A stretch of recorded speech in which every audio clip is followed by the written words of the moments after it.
Oh well, it's later in the day. This just popped into my head. It was an epiphany. Um, and I was sort of ruminating on my video that I think I just uploaded, which actually was the second one. And then I redid the first one, because I made a mistake. Um, but anyway, my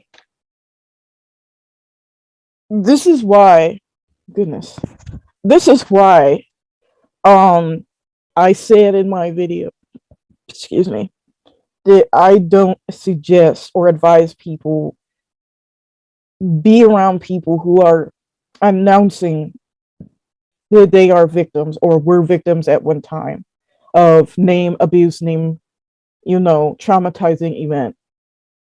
Because this is the thing. A lot of us, especially if you were codependent, a lot of us, if you were the scapegoat, a lot of us who, if you were the outside child, a lot of us, or the lost child, whatever, a lot of us, even if you were a victim yourself, because there are people who have been in certain unfortunate situations who agree with what I'm saying, where they've, let me get into it. A lot of us have been the underdog and felt not heard and felt ignored and maybe were not even a feeling. Um, and so we want to help, we want to assist other people, and we don't like to see people being kicked when they're down. We don't like a pile on. We don't like, when people, are, bullies or whatever. So it's natural for people who have been in certain situations. Sorry, I can't speak today or right now. Um, to be like, I want to fight for the underdog. Um, there was one Ayan Law um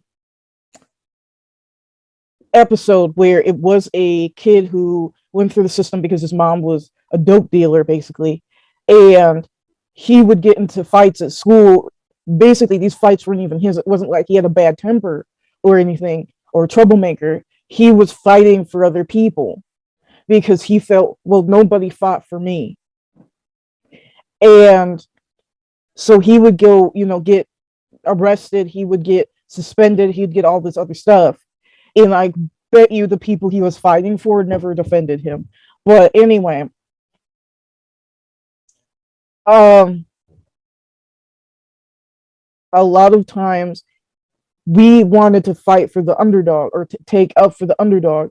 And we have been in situations, even if you were, again, a victim yourself of unfortunate events, where you were, in all non-judgmental kindness, leaned into this person, we're pouring into this person, we're being understanding, even if there were things, major red flags, major bomb warnings going across the screen, and the sirens were going off that there's a nuclear blast about to happen.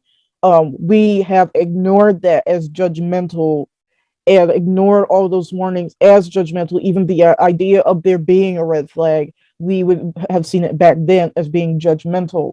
And we press forward with this person, because that's what Jesus would do. That's a lot of what a lot of us were taught, right? Jesus would sit with these people. Jesus wouldn't um, exile or shun or attack or join in with the scoffers. Jesus would meet this person where they're at, and we've heard that in church, right? I know I have. Meet people where they're at.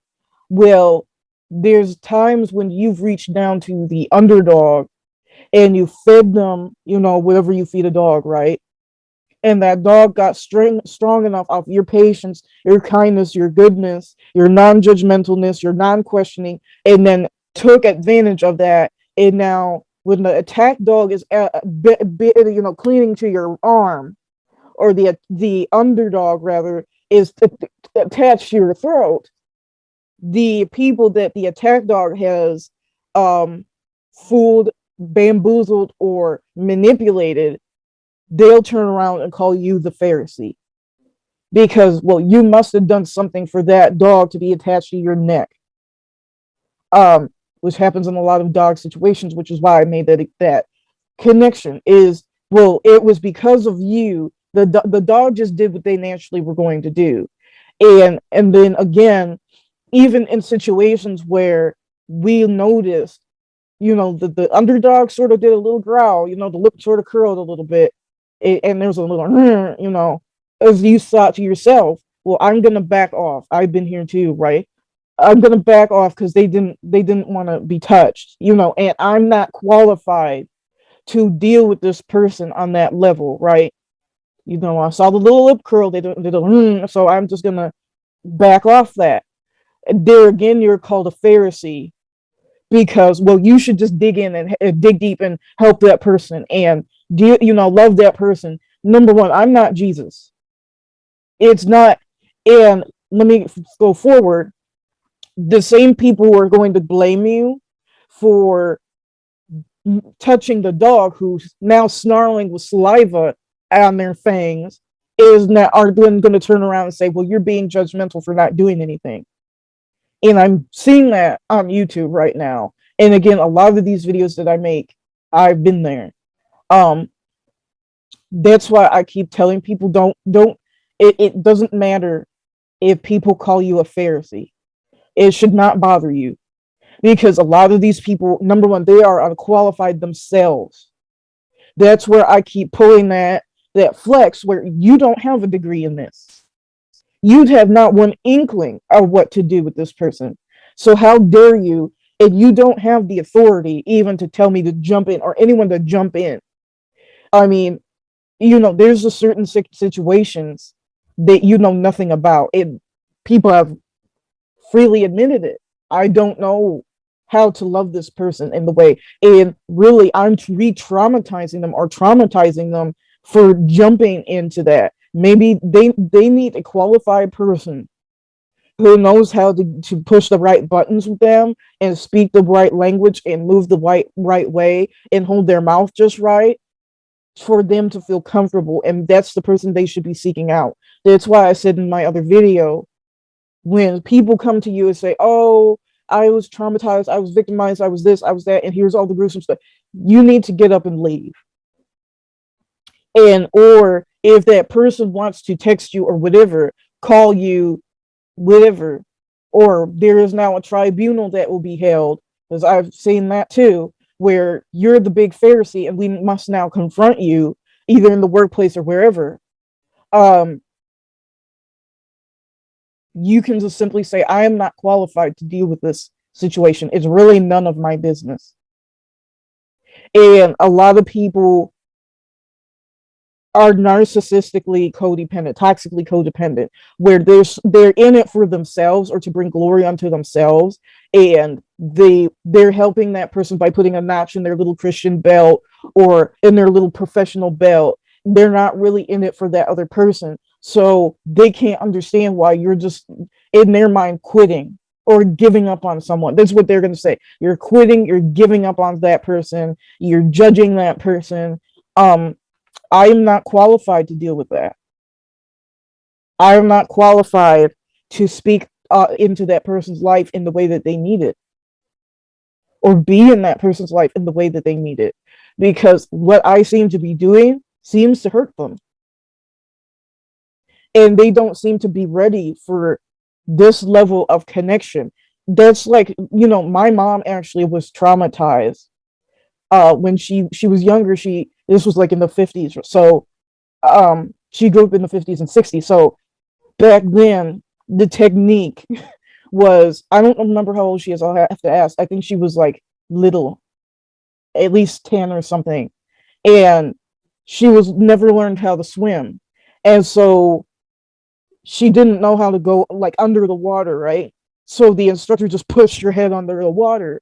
There's stories where kids were just chucked into the deep end of the Olympic-sized pool, and that's abusive. So I should just force my will, and that's not our intentions, right? We're not trying to force our will on others. We're not, and that's what my channel is about, people can choose to be however they want to be. I'm not here to force my will and force, because God's will be done. I'm not here to force my will on somebody else and tell them how to be and tell them how to speak and tell them how to move and look this way, lift your eyes up. That's not my place to do. I don't have control of another human being, and I'm not attempting or trying to do so, right?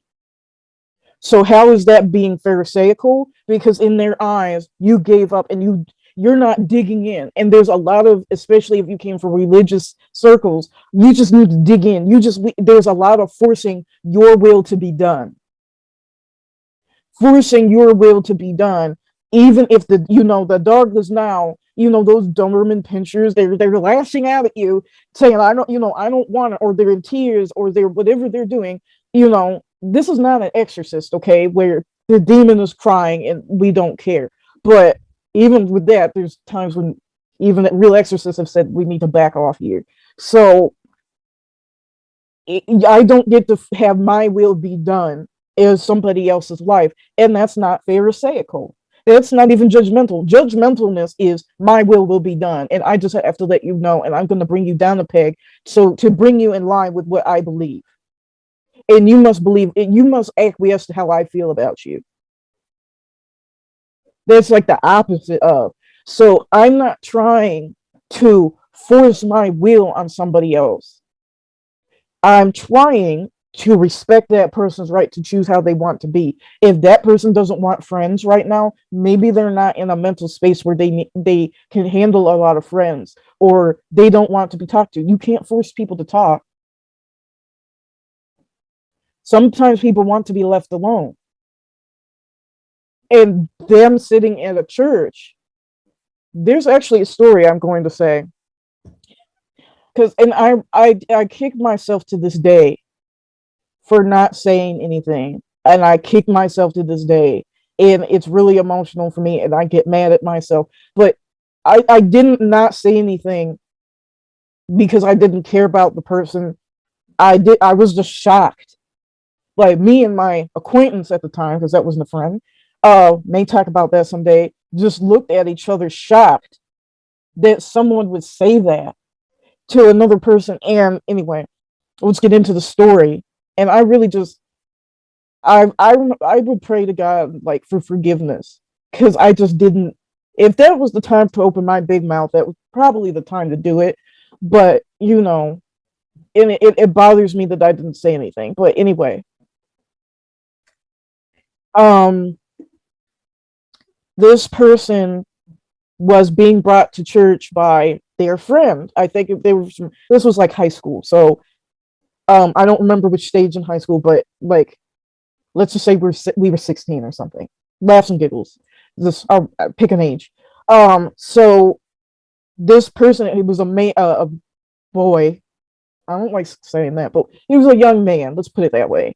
He would come to church meetings with his friend. She was a girl, but like, friends. They were friends. And he would sit and listen, but he might not, like, when it was time to read the Bible or do certain things, he wouldn't, like, participate, quote unquote. And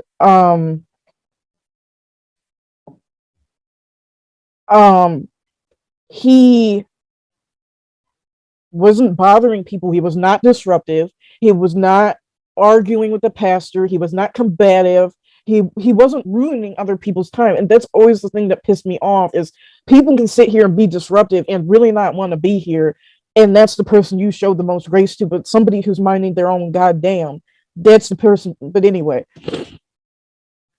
and he was, I don't know what he was doing, writing in a notebook, whatever he was doing. I don't remember what he was doing. And this girl she was whispering to her friend, and they were talking about that he wasn't doing this, that, and the third. And she literally turned to him and said, why do you come here? Because you don't participate. I don't understand why you would come here if you don't do anything. And I was just so shocked. He got up and left, and he never came back. And I was just so shocked. It was literally out of nowhere.